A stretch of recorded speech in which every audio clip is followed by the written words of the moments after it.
এই জন্য অনেক ছেলে আছে বাবা, তোমাদেরকে বলি বাপ, আল্লাহ তাআলা যাকে যৌবন দিয়েছেন তাকে পূর্ণ শক্তি দিয়েছেন। মানুষের শরীরের সুস্থতা, সকালের সূর্য উঠে তেজ কম থাকে, বিকালের সূর্য ডুবে তেজ কম থাকে, দুপুরের সূর্য প্রখর প্রচন্ড তেজ থাকে। এজন্য শিশুকাল তার যৌবন আসতেছে, এজন্য শিশুকাল দুর্বল। আবার বৃদ্ধকাল তার যৌবন শেষ হয়ে যাইতেছে, এজন্য দুর্বল। এই জন্য যৌবন দুপুরের সূর্যের মতো, যেখানে প্রচন্ড তেজ থাকে, শক্তি থাকে, হিম্মত থাকে। কমপক্ষে 15 থেকে 40, এই 25 বছর মানুষের মাথার চুল থেকে পায়ের নখ পর্যন্ত সারা দেহে, সারা অঙ্গে পূর্ণ শক্তি থাকে। চোখে পূর্ণ শক্তি, কানের পূর্ণ শক্তি, নাকের পূর্ণ শক্তি, বিবেকের পূর্ণ শক্তি, খাবারের পূর্ণ চাহিদা, লজ্জাস্থানের পূর্ণ চাহিদা, পায়ের পূর্ণ শক্তি, সবকিছু শতভাগ পূর্ণ মাত্রা আল্লাহ তাআলা যৌবনকালে দেয়। এই জন্য বুদ্ধি, বিবেক, বিবেচনা, অনুভূতি, উপলব্ধি, পরিকল্পনা, ইচ্ছা, উদ্যম, সাহস, হিম্মত সবকিছু যৌবনেই করতে হয়। এটাই নিয়ম, এটাই নিয়ম, রাখো রাখো, এটাই নিয়ম। এই যৌবন সুন্দর সময়টা, 18 বছরের ছেলে 6 ঘন্টা 8 ঘন্টা ব্যয় করে দিলা মোবাইল টিপতে টিপতে, তো জীবন গড়বা কেমন? পৃথিবীও যদি কেউ সুন্দর করতে হয়, আখিরাত, দুইটাই, তাহলে যৌবনের সময় গোল্ডেন টাইম, গোল্ডেন পিরিয়ড, সোনালী সময়। কেউ যদি নিজে নিজে ভাবে যে আমি আল্লাহ চাহে তো একটা ভালো চাকরি করব, ভালো একটা ব্যবসা করব, আমি ভালো টাকা রোজগার করব, একটা ভালো বংশীয় মেয়ে বিয়ে করব, একটা ঘর দুয়ার করবো ইনশাআল্লাহ, সমাজে একটা ভালো অবস্থা নিয়ে চলবো, তাহলে দুনিয়ার এই পরিকল্পনাটাও যদি কেউ করে, তাহলে তাকে যৌবনে তার সময়টা কদর করে মেহনত করতে হবে। আবার সে যদি ভাবে আমি জাহান্নাম থেকে বাঁচবো, ডান হাতে আমলনামা নেওয়ার চেষ্টা করব, মিজানের পাল্লায় আমার নেকি যেন ভারী হয়, আমি চেষ্টা করব, ফুলসিরাত যেন বিজলির গতিতে পার হইতে পারি, আমি চেষ্টা করব, তাহলে এর জন্য জাহান্নাম থেকে বাঁচা, জান্নাতে যাওয়া, খোদার কসম যৌবনেই চেষ্টা করতে হবে। 60 বছর বয়সে তো আর দুর্বলতার সময়, এই সময় তো কুলাইয়া পারে না, উনি একটা করলে আরেকটা করতে পারে না। ইচ্ছা থাকলেও বয়স্ক মানুষ তো হাজারো স্বপ্ন, ইচ্ছা বাস্তবায়ন করতে পারে না, বার্ধক্যের দুর্বলতার কারণ, দুর্বলতার কারণ। মন তো অনেক কিছু তখন চায়, কিন্তু শরীর, সম্পদ, উপার্জন সবকিছুই তখন কমে যায়। ফলে আর ইচ্ছে থাকলো তার হাতে শক্তিও নাই, পকেটে টাকাও নাই, পকেটে টাকাও নাই। আল্লাহ তাআলা তোমাদেরকে বুঝার তৌফিক দান করে। নিজেদের এই হায়াতের কদর করো ভাই, কদর করো। সুস্থ সবল পূর্ণ শক্তির সময়টাকে কাজে লাগাও, কাজে লাগাও। দুনিয়াও গড়ো, আখিরাতও গড়ো। আল্লাহ তাআলা তৌফিক দেন।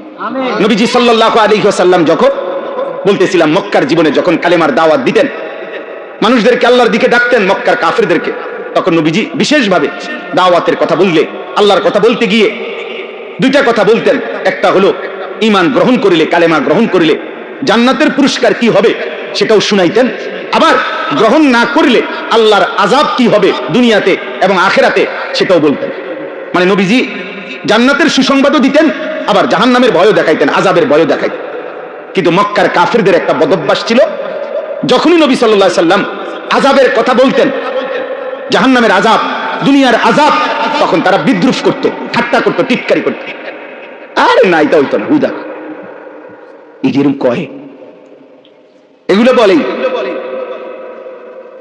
এখানে আছে আতাইদানিনি আন উখরাজা ওয়া কাদ খালাতিল কুরুন মিন ক্বাবলি, 26 পারায় সূরা আহকাফের মধ্যে আছে।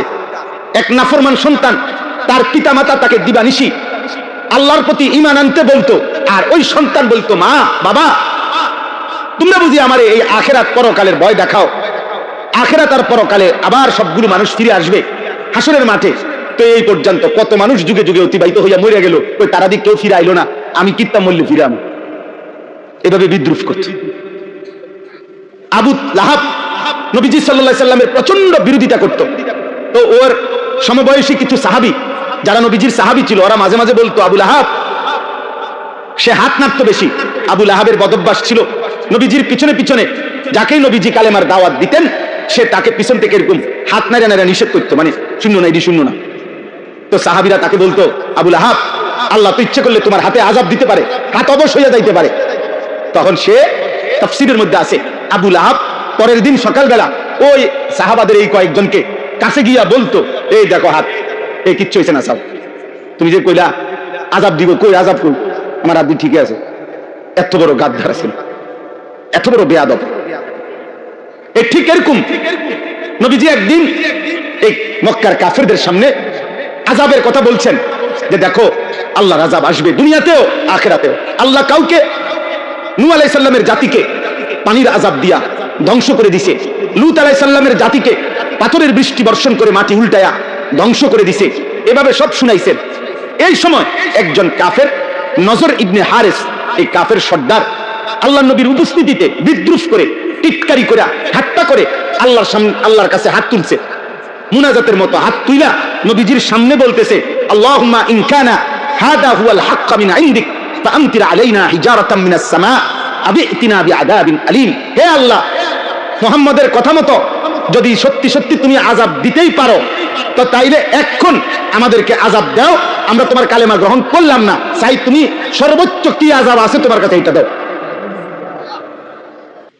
চিন্তা করছেন কেমন গাদ্দার?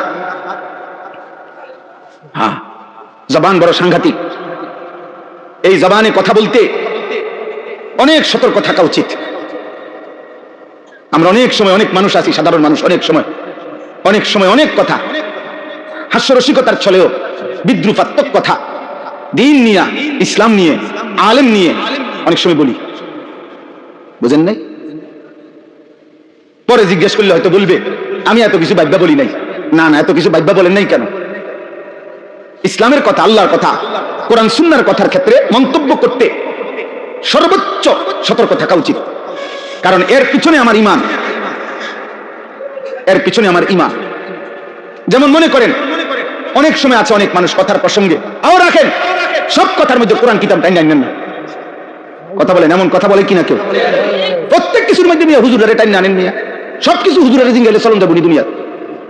তাহলে কারে জিগাইবে? বাকিটা আপনি যে হুজুরের জিগান যাইবে না কিছু জিনিস, তো ওই জিনিসগুলো আপনি কারে জিগাইয়া চলবেন? শয়তানরে। কথা বলেন না কেন? শয়তানরে জিজ্ঞাসা করে চলবেন। তাহলে এটা কি বললেন? এটা কি আপনি দিনকে বিদ্রুপ করলেন না? হ্যাঁ, প্রত্যেক কথায় কথায় কেবল দাড়ি লইয়া করে এত এর শুরু করলেন কা? আর কোনো কথা নাই? হ্যাঁ, আর ওয়াজ নাই? আর ওয়াজ আছে তো, এটাও তো একটা ওয়াজ। আপনি এটাকে বিদ্রুপ করলেন কেন? কি হুজুর আজকে দাওয়াত কয়টা? কি বললেন? এটা কি বলতে চাইলেন হুজুরকে? কোন আলেমে দিনকে কি বললেন? হুজুর আপনার ঘর কিতা একটা দাওয়াত খাওয়ান, তো আপনি বৈশা দাওয়াত খাই কেমনে বা শুইয়া দাওয়াত কেমনে খায় আপনি সিস্টেম বলে দেন। আপনার যে তো কামড়াইতে আছে হুজুরের দাওয়াত খাওয়াতে, তাহলে আপনি যে আপনারা দাওয়াত খাওয়াইতে আপনি বলেন যে হে গ্রামবাসী, আপনারা হুজুর ইমাম আলেম ওনা করে দাওয়াত না খাওয়াইয়া আমার মতো একটা বুঝমান বিড়ি খাওয়াই না, চা দোয়ারে গপ মারুন না, টেলিভিশন দেখুন না, আমারে আপনারা সবাই দাওয়াত খাওয়ান। আপনি বলেন আপনারা খাওয়াইলে আমার সমস্যা কি? কথা বলেন না। আপনারা যদি গ্রামবাসী দাওয়াত খাওয়ায় আমার অসুবিধা কি? কিন্তু আপনি এটা কি বললেন? এই জন্য মন চাইলেই বলে ফেললেন, হ্যাঁ আমি মুখ দিয়ে আসছি বলেই বলে ফেললেন। সাবধান।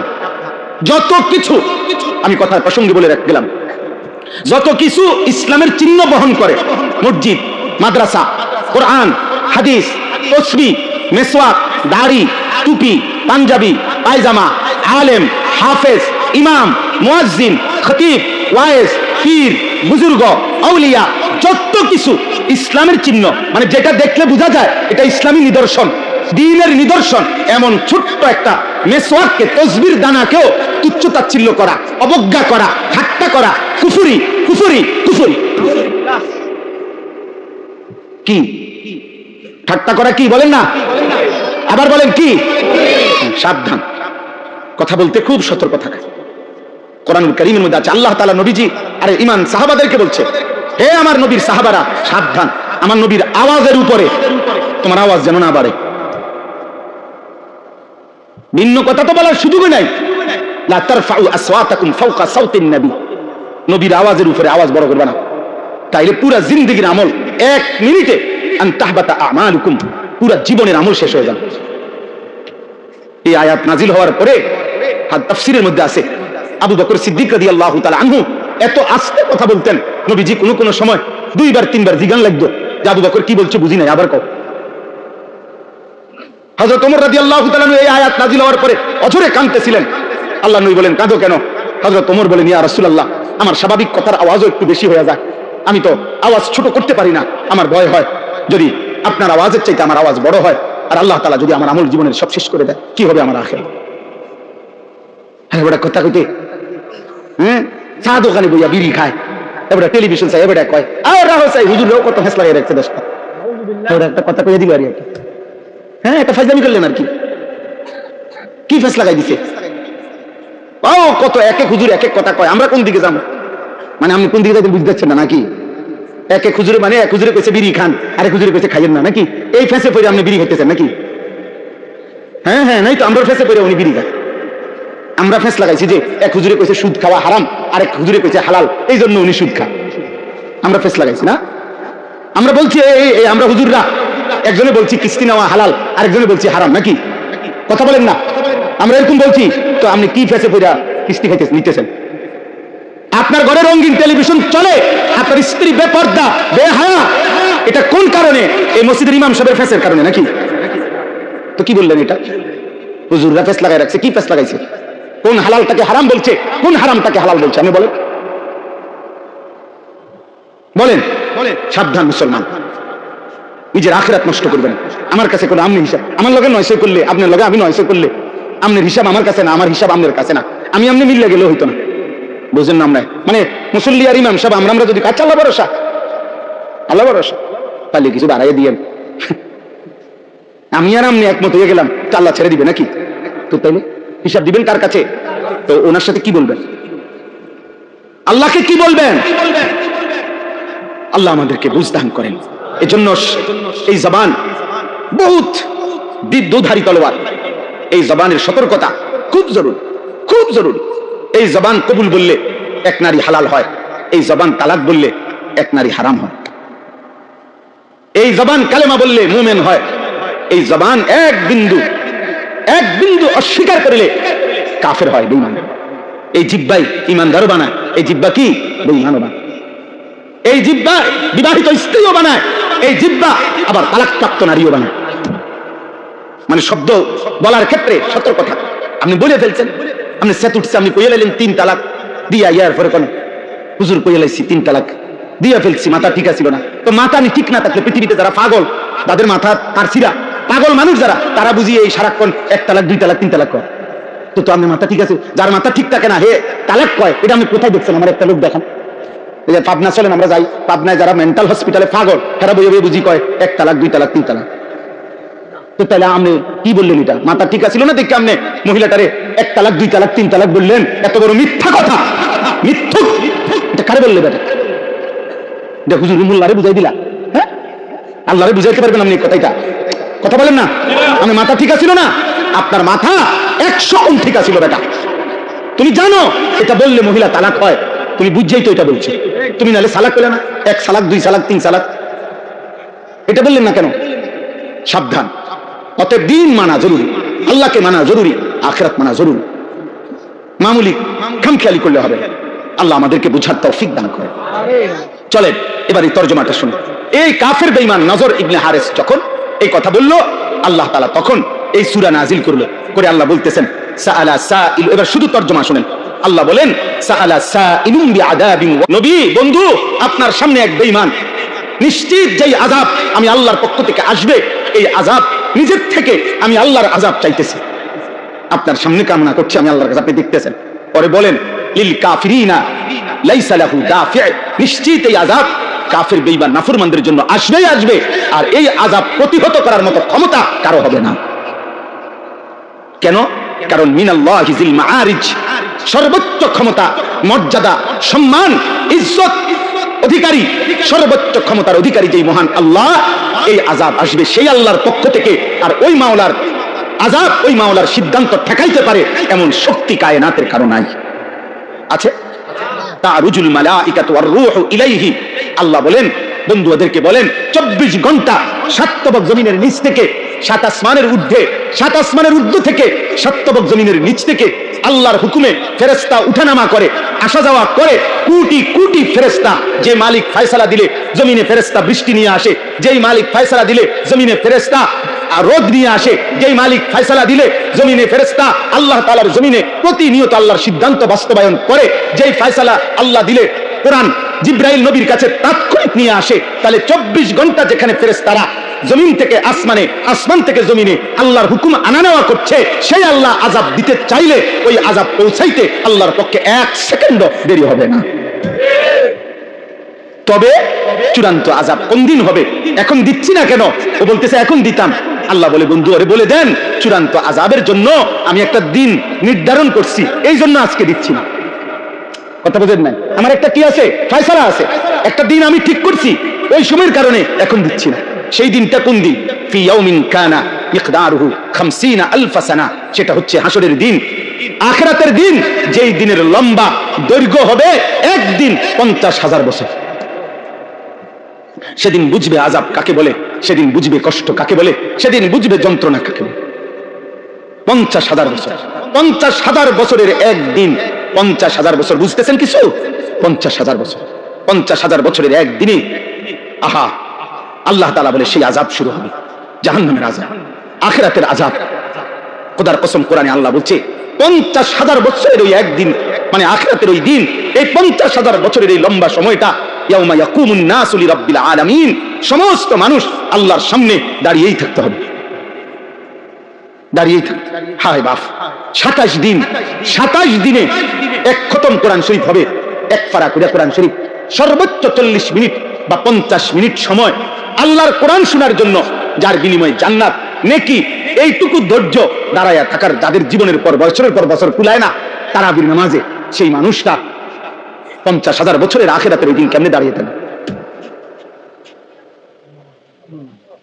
কথা বলেন এই চাচারা বাবারা, কি বুঝে বিড়ি খাইতেছেন? আপনি বুঝেন কি? বুঝে নর্তকী দেখেন, চা দোকানে আড্ডা দেন, কথায় কথায় গালিগালাজ করেন, এখনো সুদ কিস্তির মধ্যে লিপ্ত আছেন। হায় আব্বা, আপনি বুঝেন আপনি আসলে কি বুঝাইতে চাচ্ছেন, কি করছেন? নিজের উপরে দয়া করেন, নিজের উপরে রহম করেন, রহম করেন। এত বড় রমজান আপনার উপর দিয়া চলে গেল, আপনার কলিজার মধ্যে কোনো নড়াচড়া করতে পারলো না। আফসোস। ফাসবির সাবরান জামিলা। অতএব বন্ধু আমার, যত বিদ্রুপ ঠাট্টাই করুক না কেন, আপনি ধৈর্য ধরেন। ইন্নাহুম ইয়ারাউনাহু বাঈদা, বেঈমান নাফরমান আর পাপী মনে করে আখিরাত অনেক দূরে। ওয়া নারাহু করিবা, অথচ আমি আল্লাহ নিজ চোখে যেন দেখতেছি আখিরাত কাছে, আখিরাত কাছে। ইন্নাহুম ইয়ারাউনাহু বাঈদা, সে মনে করে অনেক দূরে, আমি দেখি কাছে। আল্লাহ বলেন কাছে। ইকতারাবাতিস সাআতু ওয়ান শাক্কাল কামার ইকতারাবা লিন-নাসি হিসাবুহুম, আল্লাহ বলেন হিসাবের দিন কাছে গেছে। নবী সাল্লাল্লাহু আলাইহি সাল্লাম বলেন এই দুই আঙ্গুলের মাঝখানে যেমন কোনো ফাঁকা নাই, আমি মুহাম্মদ আর আখিরাতের মাঝখানে এমন ফাঁকা নাই, এতটা কাছাকাছি। কারণ 1450 বছর হোক আর আরো কিছুদিন হোক, আখিরাতের 50,000 বছরের তুলনায় তো এটা কিছুই না। আর দ্বিতীয়ত এটাও একটা বিষয় যে যে যখন মৃত্যুবরণ করে তার আখিরাত তো শুরুই হয়ে গেল, সে তো আর দুনিয়ায় ফিরবে না। তো এরপরে দুনিয়া থাকলেই কি, ইসরাফিল ফু না দিলেই কি, আপনি তো রাইতেন না। কথা বুঝেন নাই? আমার মৃত্যুর পরে যদি আরো 500 বছর পরেও ইসরাফিল ফু দেয় দোক না, কিন্তু আমি তো নাই, তো আর দুনিয়া ভোগ করার সুযোগ আছে আমার, তো তার লাভ। এরপরে দুনিয়া থাকলে কি না থাকলে, আমি তো মরে গেছি। ইয়াউমা তাকুনুস সামাউ কাল মুহল ওয়া তাকুনুল জিবালু কাল ইহন ওয়া লা ইয়াসআলু হামিমুন হামিমা ইউবাসসিরুনহুম। এখানে আল্লাহ তিনটা কথা বলছে। শোনো বান্দা, যেদিন ইসরাফিল ফু দিবে, কিয়ামত শুরু হবে, তো 7 আসমান তামা সীসা আগুনের মধ্যে গলাইলে যেরকম গলে গলে পড়তে থাকে, 7 আসমান এভাবে গলিত তামার মতো গলে গলে পড়তে থাকে। 1 2 ওয়া তাকুনুল জিবালু কাল ইহন, তুলা তুলা, লেফ তোষকের তুলা যেরকম লেফ তোষক বানাইবার আগে ধুনায়, ধুনানো বুঝেননি, মেশিন দিয়া হোক আর বাইরে হোক ধুনায় না, এই ধুনানোর পরে তুলা যদি বাতাসে ছেড়ে দেওয়া হয়, এটা যেরকম উঠতে থাকে, আল্লাহর কসম আল্লাহ বলে পাহাড়গুলো ইসরাফিল ফু দিলে এরকম ধুনিত তুলার মতো উঠতে থাকবে। 3 হাসরের মাঠ কায়েম হবে, ওয়ালা ইয়াসআলু হামিমুন হামিমা ইউবাসসিরুনহুম। পৃথিবীতে যার সাথে যার কলিজার বন্ধুত্ব ছিল, সর্বোচ্চ ঘনিষ্ঠ বন্ধুত্ব ছিল, সেই আপন বন্ধু ওই বন্ধুকে সচক্ষে কাছে দেখবে, কিন্তু খোদার কসম একজন আরেকজনকে কিছুই জিজ্ঞেস করবে না। 4 নাম্বার এই শেষ কথাটা, ইয়াওয়াদ্দুল মুজরিমু লাউ ইয়াফতাদি মিন আযাবি ইয়াউমিইযিন বিবানি। আল্লাহ তাআলা বলেন সেদিন পাপী, মুজরিম, নাফরমান, পাপী, বেঈমান আল্লাহর আযাবের দৃশ্য জাহান্নামকে যখন নিজ চোখে দেখবে তখন একটা চিৎকার দিবে আর বলবে, আল্লাহ আমার ছেলে মেয়ে সবগুলারে জাহান্নামে দিয়ে দেন, আমার স্ত্রীকে জাহান্নামে দিয়ে দেন, আমার ভাই বোন পরিবারকে জাহান্নামে দিয়ে দেন, আমার বংশের গোষ্ঠীর সকলকে জাহান্নামে দিয়ে দেন। এই পৃথিবীর কিয়ামতের মাঠে এখন যারা দাঁড়িয়ে আছে সকলকে জাহান্নামে দিয়ে দেন, তবুও আমি একা আমার জাহান্নাম থেকে বাঁচাই। ইয়াওয়াদ্দুল মুজরিমু লাউ ইফতাদি মিন আযাবি ইয়াউমিইদিন বিবানিহি ওয়া সাহিবাতিহি ওয়া আখিহি ওয়া ফাসিলাতিহি আল্লাতী তু'যি ওয়া মান ফিল আরদি জামিআ সুম্মা ইউনজি। ফেরেশতা বলবে, এটা তোমার স্ত্রী, বুঝার ফালা জাহান্নামে, আমারে বলো বাঁচাইতে। আরে তোমার বাপ মা, আর রাখ মা বাপ, আমারে বলো বাঁচাই। ইয়া রব্বি নাফসি নাফসি, আয় করিম আমাকে বাঁচান। এই নাফরমানিটা বলবে, পাপী এটা বলতে থাকবে। আল্লাহ বলেন, কাল্লা, কখনোই হবে না, না বান্দা, কাল্লা, কখনোই না, ইন্নাহা লাযা, নিশ্চিত জাহান্নামের লেলিহান আগুনে এখন তোকে ফেলা হবে, নাজ্জাআতাল লিশ-শাওয়া, আর প্রথম সেকেন্ডে তোর চামড়া খসিয়ে ফেলা হবে, চামড়া তুলে ফেলা হবে। তাদউ মান আদবারা ওয়া তাওয়াল্লা ওয়া জামাআ ফাআওয়া। এই শেষ কথা হলো আল্লাহ তাআলা বলেন, দোস্ত নওজোয়ান শুনতেছো বাপ, জাহান্নাম আল্লাহ নিজে বলেন নাফরমান পাপীকে দেখে দেখে, মিথ্যুক আল্লাহ যদি মাফ না করে, সুদখোর, ঘুষখোর, কিস্তিখোর, লুণ্ঠনকারী, মদখোর, নেশাখোর, জুয়ারি, জিনাকার, ব্যভিচারী, বেহায়া, বেপর্দা, বেঈমান, মুশরিক, মুনাফিক, কাফের, সমস্ত নাফরমান আল্লাহ যদি মাফ না করে কোন পাপীকে, তো ওই জাহান্নাম নিজে আল্লাহ বলতেছে জাহান্নামের আগুন তারে ডাক দিবে, ওই নাফরমানকে আগুনে ডাক দিবে, ডাক দিয়া বলবে, এদিকে এই বেঈমান এদিকে না। খোদার কসম এই আয়াতের অর্থ এটা, তাদউ মানে জাহান্নাম ডাকবে, মান আদবারা ওয়া তাওয়াল্লা, যে আল্লাহর একটা একটা হুকুম থেকে মুখ ফিরাইয়া নিছিল, ওয়া জামাআ ফাআওয়া, দুনিয়ার জীবন শুধু সম্পদ জমা করে আগলাইয়া রাখছিল, দুনিয়াটারে খুঁট দিয়া ধরে রাখছিল, দুনিয়া ছাড়তে চায় নাই, সম্পদ ছাড়তে চায় নাই, কিসের হালাল কিসের হারাম, কিসের যাকাত কিসের সাদাকা, কিসের হজ কিসের উমরা, কিসের দান কিসের সাদাকা, আমি রাক্ষস, আমারে তো সব দরকার, আমি তো মরবো না। আল্লাহ বলেন এরকম পাপী, দুনিয়া লুবী, সম্পদ লুবী, চরিত্রহীন, আল্লাহর হুকুম থেকে বিমুখ, তাদেরকে জাহান্নামের আগুন ডেকে ডেকে জাহান্নামে ঢুকায় ফেলবে। আল্লাহ আমাকে মাফ করে দেন, আল্লাহ আমাদের সবাইকে মাফ করে দেন। অতএব বন্ধু আমার, দোস্ত আমার, সারা পৃথিবীর বিনিময়ে একজন না একজন নাফরমান চাইবে নিজেকে বাঁচাইতে, কিন্তু কাল্লা, কখনই হবে। অতএব এই কিশোর নওজোয়ান তোমাদের সবাইকে বলি, ওই দেখেন ওই কিছু কিছু ছেলে এমন অসভ্য, এদেরকে বলার পরেও এই মোবাইল দিয়েই ঘুরি, বদনসিব কোনোভাবে বদলাবে না। গাদ্দার, গাদ্দারের কথা হলো, হুজুর তোর আব্বা বললো আমি আমার কামই করি, হ্যাঁ হ্যাঁ এটা জানো না মিয়া, এটা হলো বহুত বড় দুর্ভাগ্য যে আল্লাহ তার কোনোভাবেই, আল্লাহ দয়া না করলে বলছি না পরিবর্তন, কমপক্ষে বিবেকটা একটু হইলো নরম হওয়া, এটা আল্লাহর দয়া ছাড়া। এই দিল পাথর হয়তো মানুষ হাত দিয়ে ভাঙিয়া লাইতে পারবে, কিন্তু এই দিল নরম করা খোদার কসম এটা আল্লাহ তাআলার ফয়সালা, আল্লাহর ফয়সালা, আল্লাহ না চাইলে হয় না, এটা শুরুতে এই জন্য বলছি, ফয়সালা কার হাতে? আল্লাহ। চলেন, অতএব আমার কথা শেষ, প্রত্যেকের কাছে অনুরোধ, কিশোর ভাই, যুবক, বয়স্ক বাবা, পর্দার আড়ালের মা বোন, সবাই মিলে আমরা আল্লাহর নাফরমানি থেকে বাঁচেন। এত বড় রমজানের পরেই আবার আগের মতো গান, নাটক, সিনেমা, নাচ গান, দেখছে মোবাইল সিনেমা, নাচ গান, উলঙ্গ ছবি, মদ, জুয়া, সুদ, কিস্তি, নাটক, সিনেমা, বেহায়া, বেপরদিগি, মা বোনদের বেপর্দা চলা, সব যদি আগের মতো চালু হয়ে যায়, তো আমি যেন আল্লাহকে বলছি, আল্লাহ আমি তোমার রমজান নিলাম না, তোমার রমজানের পাত্তাও দিলাম না, তাই তুমি পারলে আযাব দাও। আল্লাহ আমাদেরকে হেফাজত করে, আল্লাহ আমাদের সকলকে হেফাজত করে।